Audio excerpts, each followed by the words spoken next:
More complex structures can easily be built in real space, and these can translate to some very interesting results when calculated as USANS.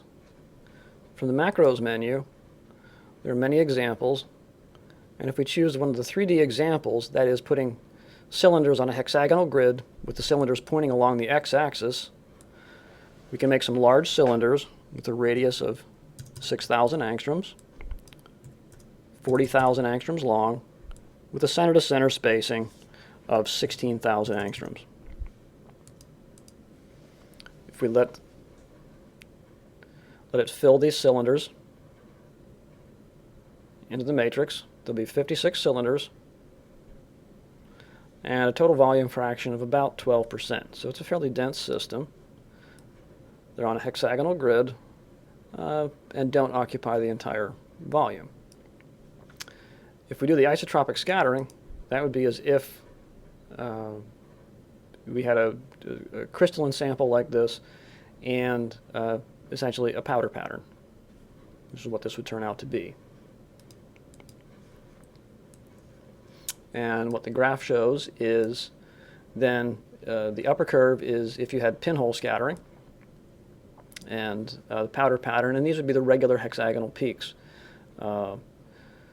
If you change the density of points here by changing the number of cells and the length per cell, but still keeping the dimensions of the hexagonal grid the same, you can refine these points here.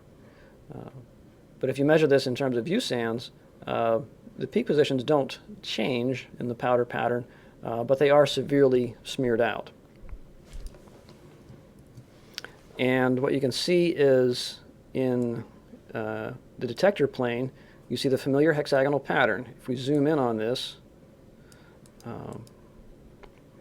you see the first nearest neighbor hexagonal spots and then the second ones around that. You can see more of the spots on the logarithmic representation as well. But then if we do the anisotropic scattering,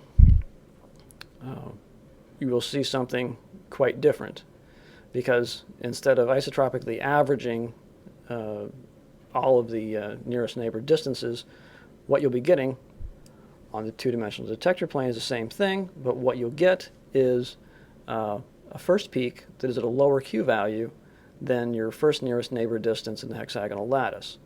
And what that is corresponding to the QX value of this peak.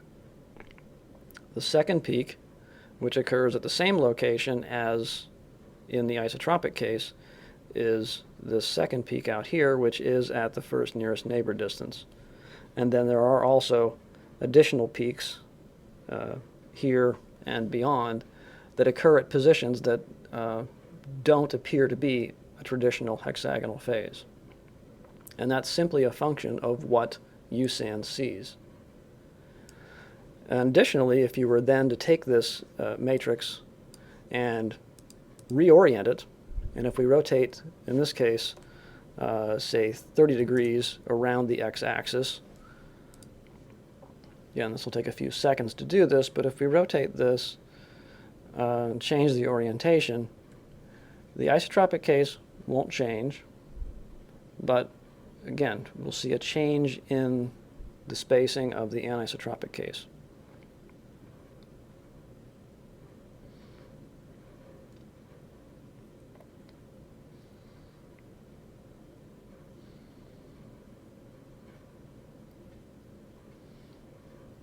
So this is particularly useful in planning an experiment to be able to see which orientations, if you can actually accurately determine the orientation of your sample ahead of time, which orientations will be most advantageous to determine what the actual spacing and structure of your samples actually are. Okay, now that's with the matrix rotated 30 degrees. And you'll note that in rotating this, the corners of this can become somewhat clipped off. So if you do the anisotropic scattering calculation, you have to remember where these peaks were. You could save and export this data for an easy comparison, but you see very quickly that there was a significant change, and in fact, the nearest neighbor spacing, this is all rotated 30 degrees counterclockwise. So instead of this point, the farthest vertex of the hexagon being farthest out, it's now rotated. So this is the first peak that USANS would see, and that's very close to, but not quite at the same Q value as the powder pattern. So in an automated way, it would be very easy to rotate, calculate, save the data, rotate, calculate, save the data, and then you would be able to map where the peak positions are as a function of rotation angle.